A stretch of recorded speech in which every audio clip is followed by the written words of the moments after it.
नमस्कार, आप सभी लोगों को स्वागत on your own storytelling platform, Boll, Dadaa, Boll. Well, against the backdrop of the Cricket World Cup, the fact that the Indian national football team has scored a majestic victory against Kuwait in their first match of the World Cup qualifiers, I won't say has gone almost unnoticed, but people have turned a blind eye to it. Hence, we felt to be back on this platform, your own storytelling platform, where our prediction for the match for Kuwait versus India, the opening encounter of India in this World Cup qualifiers, was absolutely bang on. We were spot on with our prediction. India winning 1-0. A majestic victory, a hard-earned victory. It was a typical display from the coaching manual as to how an away match should be played. Compact at the defense, defended in numbers, everyone defended and waiting for the counter attack to catch the opposition, which in this case was Kuwait, unaware. And Manveer Singh coming out with a sublime finish, a first time touch. The most interesting and the most inspiring and the motivational part staying that Manveer, unlike in some previous matches, did not wait or look for Sunil, who was just behind him, allowing Sunil to have a shot at the goal. He was at the right place, at the right time, his physical presence making a huge difference up front, and he just putting the ball into the net. Well, as we said in the previous video, if you have missed it, do go back. Why India are one of the favorites to be getting out of this first round into the second stage. Not the favorite, but one of the favorites, because in this group of four, two teams, as we had said, would be going out to the second stage, which has Asian champions Qatar, Kuwait, Afghanistan, and of course India. How was our display against Kuwait? At times it was boring, it wasn't entertaining at all, but it was extremely effective. That's how an away match is played. The match took me back to our victory, one of a almost similar victories which we had against Myanmar when we began our campaign for the 2019 Asian Cup in Yangon. That was a victory which we achieved, a last minute goal coming from Sunil Chhetri. Udanta running with the ball, Sunil following, and on the left, which everyone forgets, was Halicharan Narzari running with Sunil, shouting at the top of his lungs, with you, with you, with you. This victory, the goal came around during the late stages, if not almost at the fag end of the match.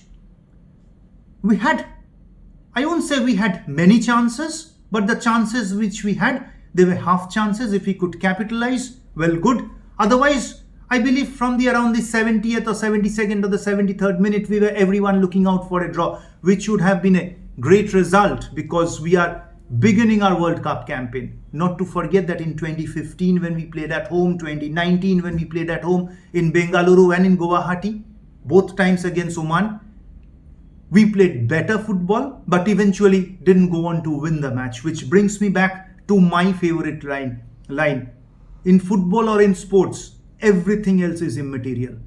What matters is only whether you have won or lost. Only results matter. For all those fans who believe the manner in which we play, we build up from the back, all of that, everyone has an opinion, that has a point, but at the end of the day, what goes into the history books is that whether you have those 3 points, you have 1 point, or you have 0 point. And now we have 3 points in our kitty.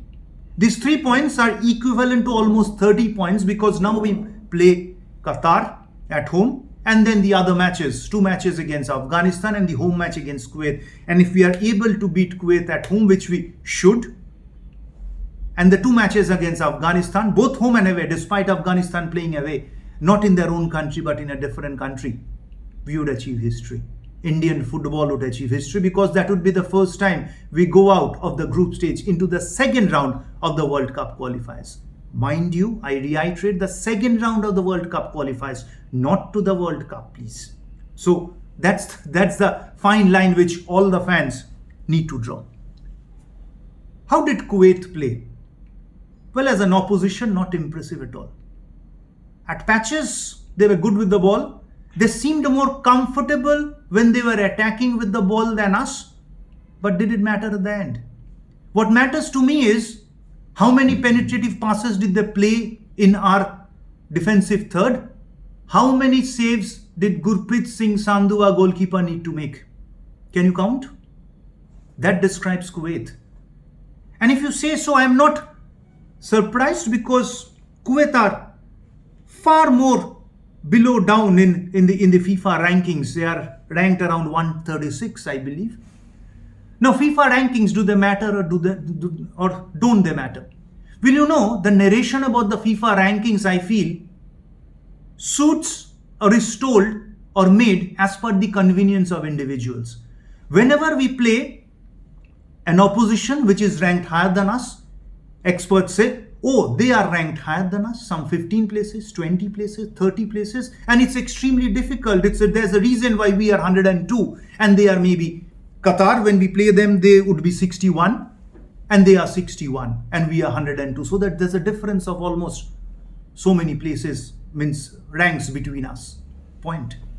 At the same time, all those experts keep quiet, prefer to keep mum when we play lower ranked opposition. That time the narration comes out, FIFA rankings do not matter much. They are baffling. Well, they were not baffling when we were playing a higher ranked opposition. So there was a reason, or there is a reason.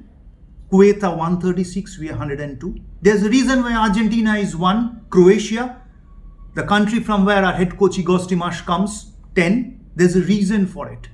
And FIFA rankings do indicate the strength of the opposition. I have always maintained you are free to have your own opinion. I will be respecting your opinion on that. That's absolutely no problem on that. Good start. It also brings me to 2 points which I'll be briefly touching today, but going into elaborate discussion later on. One, longish camps. Did it matter?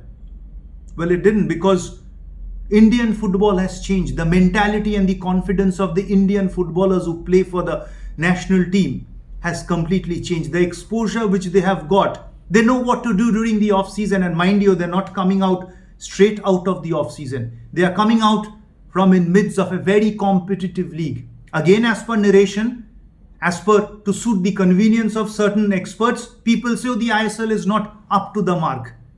Well, I absolutely don't buy that logic, because the same players from the ISL go out a 7-day, 8-day camp and they beat Kuwait away in Kuwait. Do remember, we are not good travelers outside. Indian national football team hardly ever wins outside. The trend is changing slowly. And the last time when we beat Kuwait was in 2004.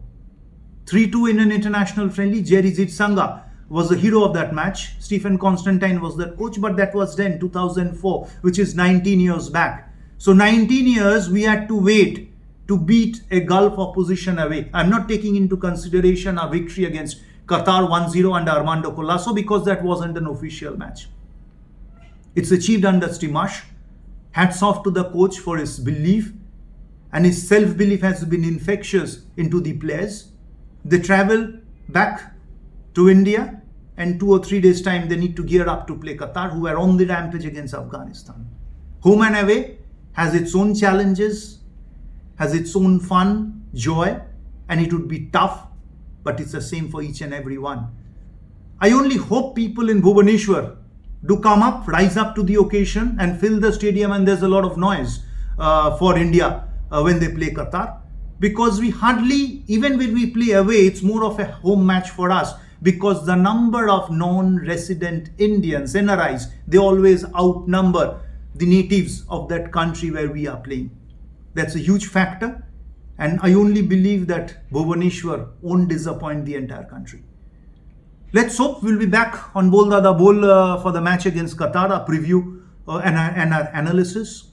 Do spread the word about us, Boll Dadaa Boll. It's your own storytelling platform. Do give your feedback, and if you feel that our content is good enough, spread the word, subscribe, share. That's all the support which we need from all of you. Stay well, stay safe. We will be back very soon. Boll Dadaa Boll.